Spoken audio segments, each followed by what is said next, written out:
You're gonna need a bigger boat. Hello my friends, and once again welcome back to Life's Biggest Questions. I'll be your host Jared Bronstein, and today we're talking about the kings of the water, great white sharks. Make sure you are subscribed to the channel and ring that bell so you can always be notified when we post videos, and as always, I encourage you to drop us some questions below for a chance to get the answers you so desperately want. I'll also be replying to some comments from a previous video at the end of this one, and recommend you check out some of our other shark related questions if you enjoy this one. Today we'll be answering the question, what if great white sharks doubled in size? As of now, the biggest great white shark to have ever been captured on camera is called Deep Blue, and she's about 20 feet long. There were unconfirmed reports dating back to the 1870s and 1930s of sharks reaching close to 40 feet, but in 1970 it was confirmed the 36-foot shark reported back in 1870 turned out to be 16.4 feet in length, and a mistake was made in the original report. In regards to the 1930s report, many believe it was a misidentified basking shark, which looks similar to great whites in regards to their shape of their bodies. As of this recording, the largest confirmed great white sharks varies depending who you ask. Many reports believe the Cuba shark of 1945 was 20 feet and around 7,000 pounds, but after analysis of the photo by experts including R. Aidan Martin, who's a part of the ReefQuest Center for Shark Research, it turns out the shark was closer to about 16 feet as well. Its weight was hard to determine based off of a photo. Other photos have claimed great whites are sized up to 21 feet, but again, imagery is very tough to determine the legitimate size of something. So, to date, the largest 100% confirmed great white shark is Deep Blue, who was caught on video and comes in at 20 feet and about 5,000 pounds. But what if we had a 40-foot, 10,000-pound shark roaming our waters? Well, for starters, not all sharks would be that large. Deep Blue is actually an anomaly, as most sharks average to be around 15 feet in length and closer to 4,000 pounds. It also depends on the sex of the shark. Males tend to be slightly smaller than females, averaging around 11 to 13 feet in length. But let's say on average, if sharks were to double in size, they'd be about 30 feet in length and around 8,000 pounds. What would that mean for the entire ecosystem of the ocean? Well, truthfully, not a whole lot would change. The only real known threat to great white sharks is the killer whale, which can grow up to 36 feet in length and 12,000 pounds, or be as small as 16 feet and 3,000 pounds. Still pretty big, but compared to the biggest ones, you get it. If anything, having great white sharks double in size would just reduce the likelihood of killer whales attacking great whites, and it's believed they don't really go after them all that often. Although a recent study showed that killer whales have an appetite for great white shark livers, yes, specifically their liver, they also feed on seabirds, squids, octopus, sea turtles, other sharks, rays, fish, and seals. Killer whales are only hunted by humans, which we should stop that because why? So to say that the biology of the ocean would change might be a stretch, but if great whites were to grow as big as killer whales, maybe they would include them in their diet as well. It's unlikely though, because like most animals, great whites tend to go for fish smaller than they are. Why make it harder on yourself to eat kind of thing? With all this being said, it is fair to say that great whites would consume double the amount of fish they currently do. Assuming they were to double in size, I think it's safe to say their appetite would also double. This could be seen as problematic because certain fish populations, more specifically we'll use seals, for example, could see a decrease in their numbers. Of course, as I'm sure you've heard in some previous videos on this channel, when the populations of certain animals take a blow, it affects the entire ecosystem. The loss of one species can cause a ripple effect of other species eventually going extinct because they lose their food source. Here's why I don't think it happened here though. Being the top predators, even if great whites doubled their appetite, I think there's enough resources for the ocean to continue to thrive. More specifically, the seal population declining wouldn't mean great whites starve. When food would start to become scarce, the sharks would migrate elsewhere and the seals would eventually increase in numbers again, if not overpopulate because the sharks wouldn't be hunting them in the first place. However, other species could be affected following the example just mentioned. If great whites endangered seals, for example, and then migrated elsewhere to find an area where food is more plentiful, the species that seals eat, such as crustaceans and other fish, like salmon and herring, could see a big increase in their population. That is until the seals even out their population. But seals are also known to overeat, so this may in fact actually be a good thing. But how could the doubling of size of great whites affect us as humans? Aside from the scientific research we'd have to do to figure out how they're growing so large, it really wouldn't be all that bad for us either. Although it seems people have this notion that great white sharks love to attack humans, thanks Spielberg, which also isn't necessarily true. Yes, there have been of course both provoked and unprovoked attacks of great whites on humans all over the world. But in 2018, there were only 130 total attacks, with just over half, literally 66 to be exact, being unprovoked according to the Florida Museum of Natural History. But being unprovoked could be a surfer wiping out near shark-infested waters, or splashing near them which makes them believe there is possible food around. Overall, 130 shark attacks in a calendar year really isn't concerning, considering how many people are swimming in the ocean on a regular basis. So to say if sharks were to double in size, there'd be more attacks, I can't 100% deny that, but I think it's unlikely. Sharks can already make a meal of us if they wanted to, so them doubling in size really doesn't change all that much. So to wrap up, if great white sharks were to double in size, it may cost us a few $100 million to do some research on them, if that even, and find out what's causing them to grow so large, which could be a whole other issue in itself. But we wouldn't be affected all that much, nor really see a change in anything, really. Thankfully, it doesn't seem like sharks are doubling in size anytime soon, and even if they did, just stay away from them. I mean, you wouldn't like it if a shark showed up one day in the middle of your house, would you? How do you think they feel? Jellyfish!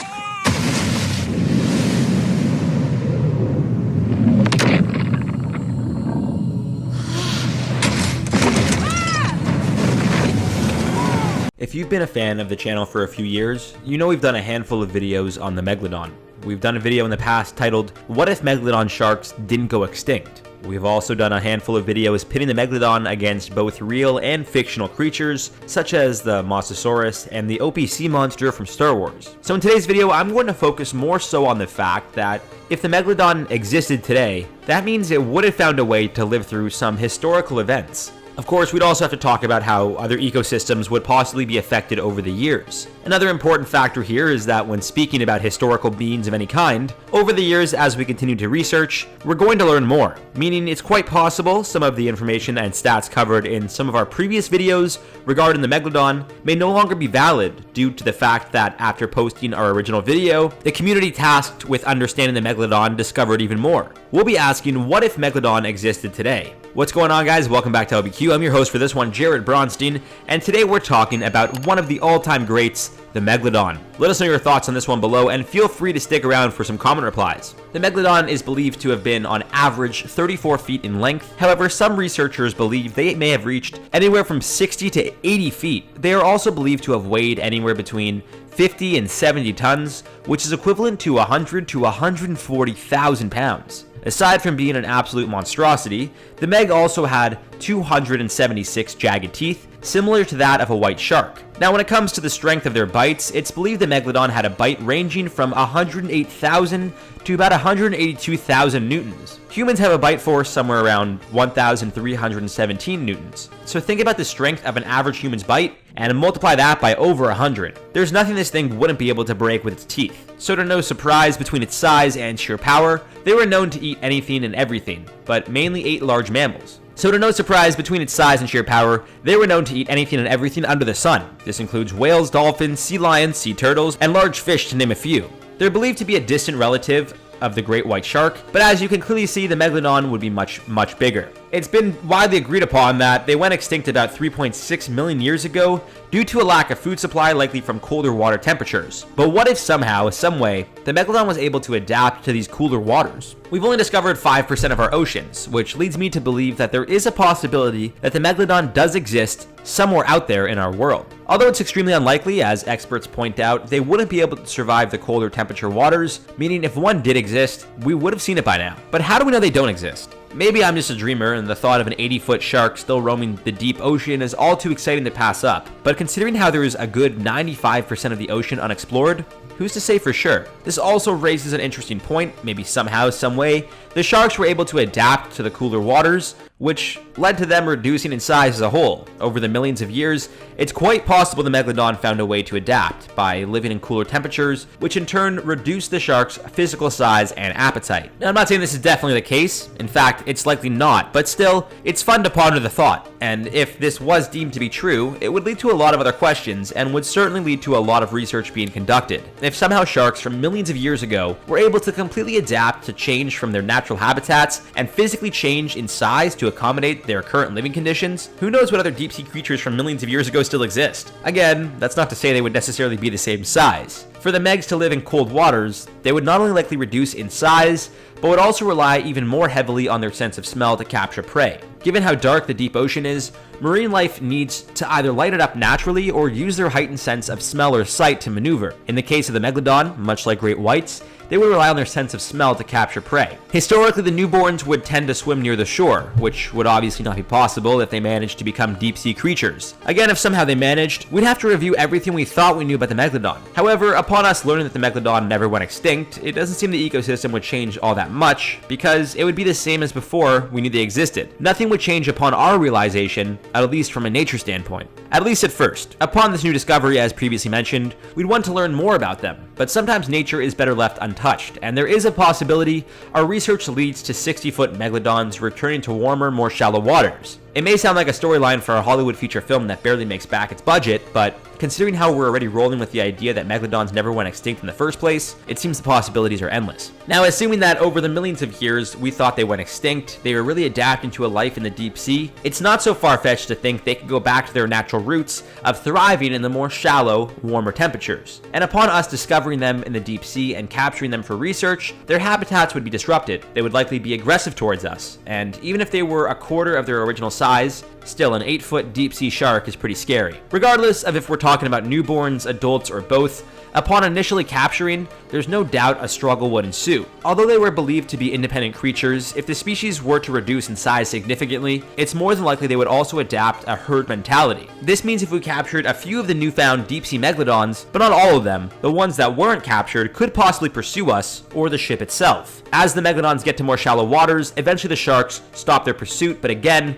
who's to say they don't stay in the more shallow waters and learn to thrive there? As I previously mentioned, if they manage to somehow go from warm to cold, they could easily go back to warm. This is where our problem really starts. If somehow megalodons found their way to more shallow waters again, as we know, they would certainly become a problem for all marine life. Although this time around they would likely be much smaller, it wouldn't be long, maybe a few decades, before they increase in size significantly once again. With a surplus in food, the megalodon would likely once again become the apex predator of all the waters. But it would be interesting to see how other marine life handles the not-so-new deep-sea shark. Would white sharks feast on smaller megalodons? You bet. This potentially means the megalodons may never reach their potential lengths, once believed to be up to 80 feet. However, with the warming of our waters and the rising temperature of Earth in general, it is quite possible the megalodon eventually does find a way to continue growing in size and eventually becomes a threat to the great white shark. But before that would happen, there would certainly be a shift in marine life in general. Assuming the megalodon's new size, first coming from the deep sea, would be about 8 feet, it would likely be going after smaller fish or younger megalodons or other sharks. However, this means they would also be prey for anything larger, which includes other sharks and whales as well. There's no way of really knowing for sure what would happen if this was the case, as nature always does seem to find a way. It is quite possible somehow, some way the megalodon does grow in size, and we eventually have 60 or possibly even 80-foot sharks roaming our waters. A very scary thought to think about, but the reality is, even if they did exist, I don't think we'd have to worry about them eating any fishing boats.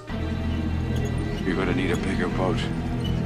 Considering their size, the megalodons would likely enjoy staying deep in the ocean. Of course, not the deep sea, but nowhere near where people would be swimming. However, when it comes to marine life, there would certainly be a decline in all kinds of fish and seafood, as the megalodons were simply the kind of beasts that could open their mouth and devour a market full of fish in one sitting. Some of their jaws were believed to be 9 feet tall and 11 feet wide, so if that gives you any indication as to how much surface area an open megalodon's mouth covers, you can see why there would be a drastic decline in all marine life. And as previously mentioned, although extremely unlikely, there are some who believe the megalodon does still exist somewhere out there. Maybe my deep sea theory isn't so crazy after all. Survival is all about adapting, and if somehow, someway the megalodon was able to adapt, well, that is one big shark I certainly don't want to cross paths with. It also gets you thinking, what else could possibly be out there? Dinosaurs went extinct hundreds of millions of years ago, some as recent as tens of millions. An animal that lived even more recently was the Megalodon. We're talking anywhere from about 23 to as recently as 6 million years ago. And although Megalodons and dinosaurs didn't coexist, I simply don't see a reason why they couldn't have, in the sense that their sizes were in the same realm. Dinos were known to be incredibly large for the most part, as were Megalodons, and they both lived on a planet that wasn't inhabited by humans yet. So we figured, why not see how a battle between a dinosaur and a Megalodon would play out. How's it going, guys? Welcome back to LBQ. I'm your host for this one, Jared Bronstein, and today we'll be answering the question, what if the Mosasaurus fought the Megalodon? Before we get into it, make sure you hit that subscribe button as well as the bell icon to be updated when we post more videos. As always, I'll be replying to some comments from a previous video to wrap this one up, but before we jump into it, let me know in the comments below who you think would win this bout and why.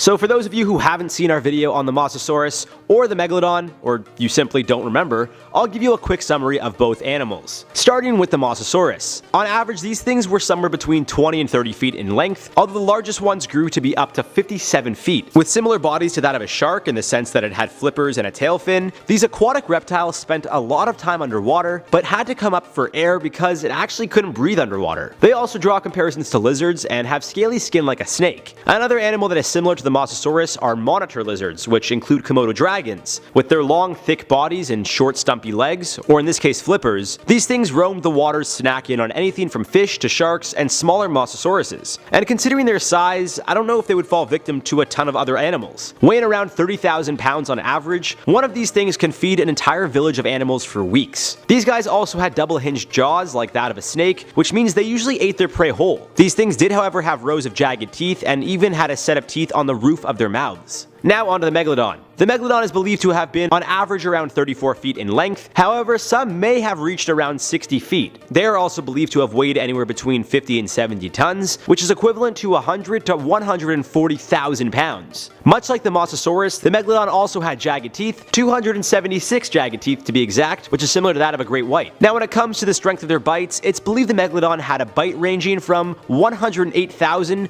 to about 182,000 newtons. If you're like me and don't know what that bite force means, in comparison, humans have a bite force somewhere around 1,317 newtons. So think about the strength of an average human's bite and multiply that by over 100. Getting bitten by one of these things wouldn't end well for anyone or anything, simple as that. Based on fossil evidence, these things were known to eat whales, dolphins, sea lions, sea turtles, and large fish. Again, when comparing size, I can understand why. So let's say one day a Mosasaurus is just chilling and it sees a shark approaching. But this isn't any old shark? No, it's a Megalodon. Of course, first instinct wouldn't be to attack the fish that's up to 3 times its size and weight, but sometimes you gotta do what you gotta do. I don't think it takes a rocket scientist to break down or really figure out who would win this battle. For starters, the Mosasaurus was an aquatic reptile, but still needed to come up for air to breathe. Although it was a strong swimmer, it wouldn't be able to swim nearly as fast as the Megalodon. With that being said, the Megalodon's size could potentially make it a bit slower, but as we know in the water, weight doesn't matter as much as it would on land.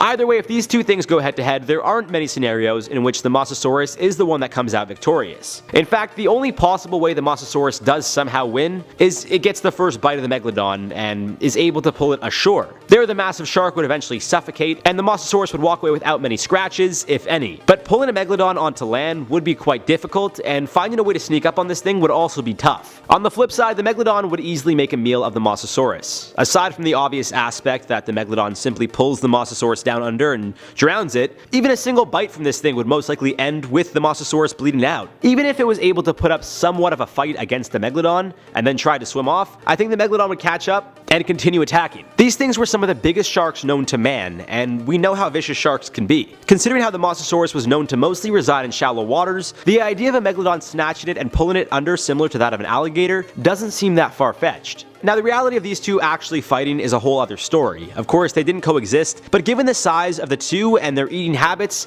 it seems the Megalodons wouldn't go to such shallow waters. However, at the end of the day, a meal is a meal. So to wrap this one up, the Megalodon wins the battle 9 out of 10 times, maybe even 9.9 out of 10 times. There is the possibility the Mosasaurus gets the best of good old Meg and pulls it ashore, letting it suffocate, but again, pulling one of these things with your mouth onto land would not be an easy task. The size advantage the Megalodon has would certainly be beneficial as well, leading me to believe if it didn't eat a Mosasaurus in one bite, it would cause enough damage from said bite that the aquatic reptile would simply bleed out or be too injured to get very far. Victory goes to the Megalodon. The Megalodon, the biggest and greatest shark that ever swam in the oceans of planet Earth. The Leviathan, a prehistoric whale of epic proportions. What if the pair came to blows? One thing's for sure, there'd be an almighty rumble in the ocean. Hello and welcome back to Life's Biggest Questions, the channel that looks to answer a breadth of queries, be it from science, politics, pop culture, and simulated historical scenarios. We believe that no question is too silly, and today we're asking, what if the Megalodon shark fought the Leviathan? Before we jump into this video, why don't you let me know what team you're on? Are you team shark or are you team whale? I look forward to reading the comments in the comment section down below. Also, while you're there, don't forget to leave a good thumbs up on this video. So, the Megalodon is an extinct species of huge shark that swam its last 2.6 million years ago. Its name, by the way, translates to big tooth and, well, have a look at a model of its jaw. Hello there, big teeth! By analysing fossils, it is thought that the Megalodon was 50 feet long and 50 tons in weight, so 50,000 kilos. The Megalodon is thought to be an uber version of its smaller living relative, the great white shark. The Leviathan went extinct about 5 million years ago and was a right old whopper of a sperm whale, measuring up to 57 feet long and weighing up to 57 tons. This ocean liner of a mammal had the largest teeth of any predator ever known to live. Already, we're noticing the Leviathan has the slight edge when it comes to size. Both predators are big, but the whale was thought to be bigger. Of course, it isn't all about size. How does old big-toothed shark measure up against massive Nasher whale? It seems that while the Megalodon had the most powerful and forceful bite of all time, the Leviathan's teeth were thought to be a foot long, which is insane. The Leviathan may have been bigger and bitier than the Megalodon, but it was less streamlined and less nimble. Depending on the circumstances of an attack, the Megalodon could have taken fast chunks of the Leviathan before it had a chance to attack in retaliation. The shark was also thought to have a pretty solid attack strategy, biting off its prey's fins and incapacitating it. Again though, this is circumstantial and relies on the Megalodon getting the first bite in. If the Leviathan had attacked first, it could take a bigger chomp out of old Sharky. Also, whales are known to have some of the biggest brains in the world. The Leviathan was no exception, and he was brainy. While the Leviathan was a good problem solver, the Megalodon was more primitive and maybe might not have been the smartest fighter, meaning it couldn't outthink the Leviathan, which would be a big issue for its survival if they did ever fight.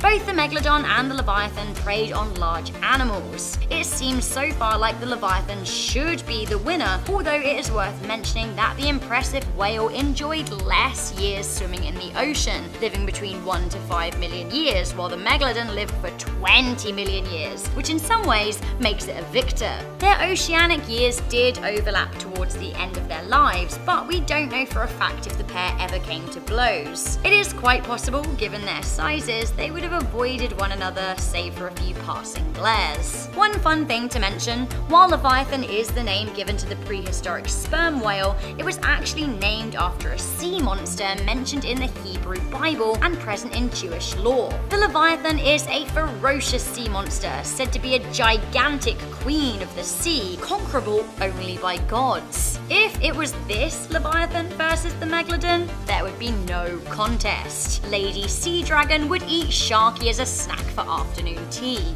In reality though, if the Megalodon and the prehistoric whale did fight, it would depend on who struck first and what their motivation was to pick a winner. I would say the Leviathan has the edge though. If they did end up fighting, all other sea creatures may want to get out of the way for fear of total carnage. So that is all we have for this episode. Who do you guys think would win in a battle between the Megalodon and the Leviathan? Let me know if you're Team Shark or Team Whale in the comments section down below. Hello and welcome back to Life's Biggest Questions. I'm Ron Mackenzie Lafergie. The Megalodon was an enormous aquatic carnivore from the early Miocene era to the end of the Pliocene. It was a super predator that preyed on everything from whales to turtles, using its powerful jaws to bite through just about anything in the sea. But what if these enormous beasts didn't go extinct 2.6 million years ago, but remain to this day? Let's explore. By the way, while this is in no way related, if you happen to be a fan of Fortnite, the new game sweeping the world, head on over to Fortnite Central. It's a new sister channel that talks about all things Fortnite. Now get ready, it's time to ask the question, what if Megalodons didn't go extinct? First of all, let's go over some quick facts about Megalodons so we're all on the same page. The name Megalodon comes from the Greek meaning big tooth, and with teeth over 6 inches in length, the name does not lie. The Megalodon looks something like a beefed up great white shark, which is part of why some scientists believe them to be closely related. Reaching roughly 60 feet or 18 meters in length, this beast would be among the largest in the ocean, even longer than a city bus. Due to its powerful jaws, it's able to bite with with over 180 newtons of force, which is why it's believed that the Megalodon attacked its prey from the side, biting through its body into the vital organs, rather than attacking from beneath like a great white shark. This creature was built to hunt and was an extremely successful predator, preying mostly on large creatures like whales, seals, and giant turtles. But if these creatures were so incredibly fit for their surroundings, how did they end up going extinct? Let's look into it, since this could help us understand them and understand the necessary changes to the world in order for them to survive. Climate change certainly played a factor in its extinction. Not the man-made climate change we've seen in recent years, but the natural, much more gradual change that has been seen throughout the history of the Earth. Global cooling made it more difficult for them to survive in many climates. However, as the temperature changed, many migrated to more suitable areas. Thus, climate change had little direct effect on the extinction. However, this climate change had another effect that did lead to the extinction of the Megalodon. By the end of the Miocene, many of the species the Megalodon preyed on had gone extinct, and those that survived were more difficult to catch. The lack of food and competition with other super predators led to the extinction of the Megalodon. So if we're imagining a world where Megalodons didn't go extinct, we would need the food sources, particularly the mysticetes or baleen whales, to not go extinct either. This means that not only would our world have enormous sharks swimming around, but whales would be more diverse and abundant as well. This in turn would mean that smaller fish and krill would have to be more abundant to feed the whales, which in turn would feed the Megalodon. But that's not all. The increase in mysticetes would mean that the other species of super predators could also survive. This means that we wouldn't only have to worry about the Megalodon, but other large creatures as well. All this is to say that the addition of the Megalodon would make waves in the ocean's ecosystems. Pun very much intended.